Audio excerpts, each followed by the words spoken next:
Salutations brethren, in this video we are going to be analyzing the differences between Kai Havertz and Victor Gyökeres' playing style. You may have your own preference for how you want your striker to play, but I'm making this video to showcase the differences that I and many other fans have noticed. And with that being said, let's analyze these differences. Arsenal have this lovely interchange of play, and look at the position Havertz is in. You can tell that Havertz dropped deep so that he could contribute to this build-up play. Then he turns and he plays the perfect pass to Madueke. What you'll notice in this position is that Havertz is no longer occupying the striker position. Martinelli is now occupying that striker position. So he's created a chance for Madueke to either go have a run at goal or be able to cut it back to Martinelli, who is now in the perfect position for a cutback. Madueke ends up trying to have a shot at goal, but Havertz allowed all of this to happen with that brilliant pass. Now, as you can see, Saka has a cross and the cross ends up going to Trossard. Where's Victor Gyökeres in this situation? He is wrestling with Konate further at the back post. I feel like Trossard and Gyökeres might have swapped positions for some odd reason, but Gyökeres should genuinely be in that position to be at the end of this cross. It might not be the best cross, but I feel like Gyökeres should be in that position. It should not be Trossard. Real quick, if you're enjoying this video, could you please leave a like on the video? It helps for the algorithm. You can hype up the video to help me as a small content creator, and you can subscribe if you're an Arsenal fan and you want to see more Arsenal videos. We're on the road to 3,000, so please subscribe to help me out. Alright, now back to the video. Over here, Timber is on the ball. He gives it to Havertz, and just pay attention to this link-up play with Eze. Havertz easily gives the ball to Miles Lewis-Skelly.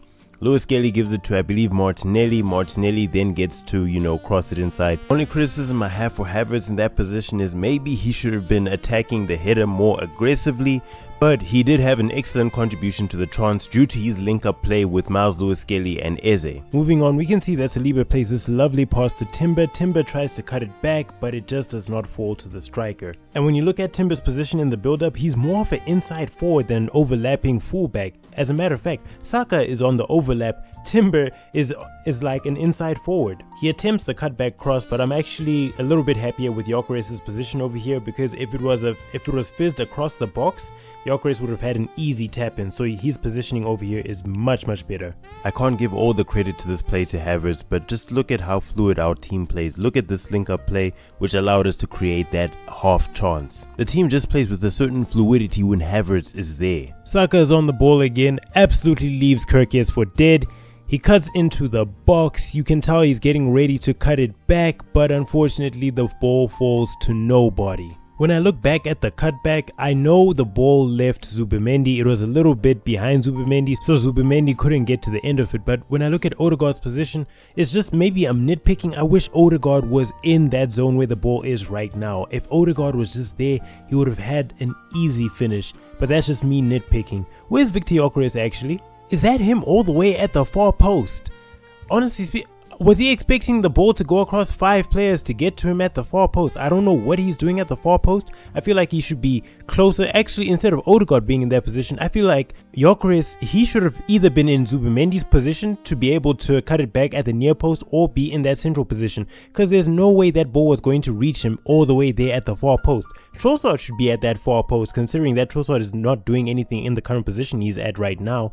So it makes no sense. Why isn't Gyökeres by the ball at his current position? Why isn't he in Zubimendi's position where he could have, had a shot at the near post? Like, he should genuinely be in those positions. So over here, Odegaard is on the ball, and look at all the defenders. All the defenders run back and they leave Havertz completely undetected. Instead of Havertz just moving with the defenders towards the goal, he ends up peeling back just a bit, and look at how much space it gives him to allow him to have a shot. This is how you know he's a poacher. He knows how to get into the right place at the right time to give himself the best chance at a shot. He ends up having that shot. The shot is blocked, but what matters is that he was able to make the chance for himself. Over here we see Leandro Trossard seasoning Conor Bradley until Bradley gets cooked. He cuts it back, but it reaches nobody.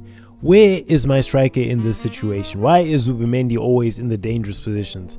Oh, there's Gyökeres over there. He's wrestling with this defender for some odd reason. Would it be weird? Okay guys, maybe you guys can correct me. I find it strange that Gyökeres is basically blocking the defenders and allowing there to be space for other players to attack those dangerous positions. Like, obviously this means that Zubimendi went undetected. That's why he was able to get there for the cutback. Even though he didn't get a shot or anything, he was in the dangerous position for a second time, while Victor Gyökeres is preoccupied with the defender, basically just pulling the defender away from other players to allow the other players to have a chance.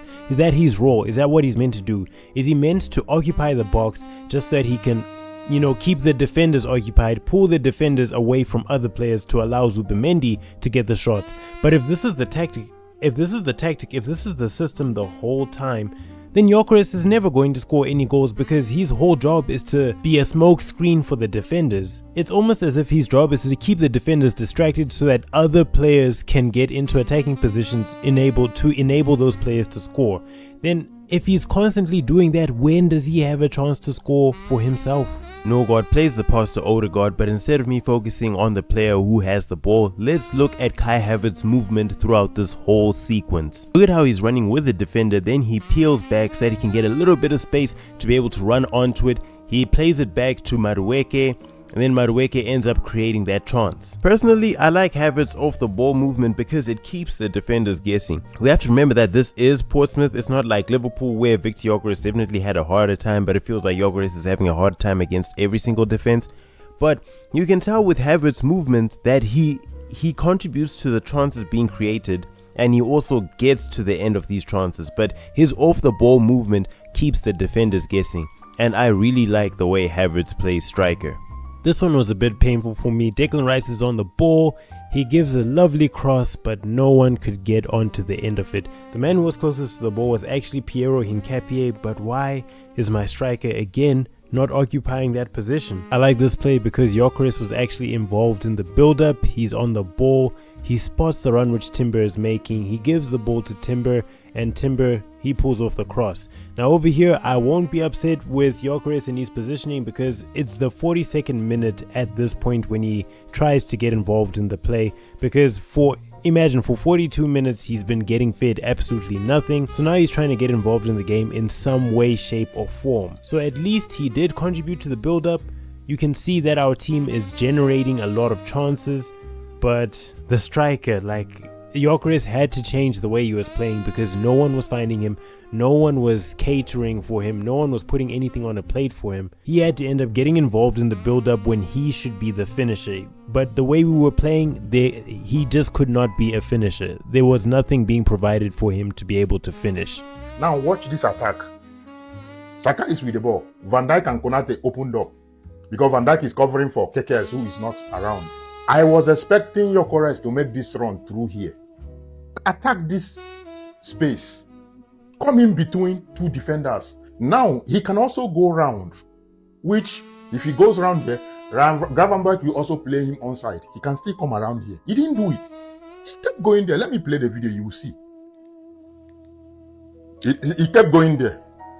So now Van Dijk pinned Saka, everybody returned. Saka didn't see space again. What did Saka do? He took the shot alone. You see? Saka took the shot alone. Now let's go back again. See where he's going. Where are you going to, bro? Where are you going to? Where are you running to? Why don't you make your runs in here? They forbid this place for you.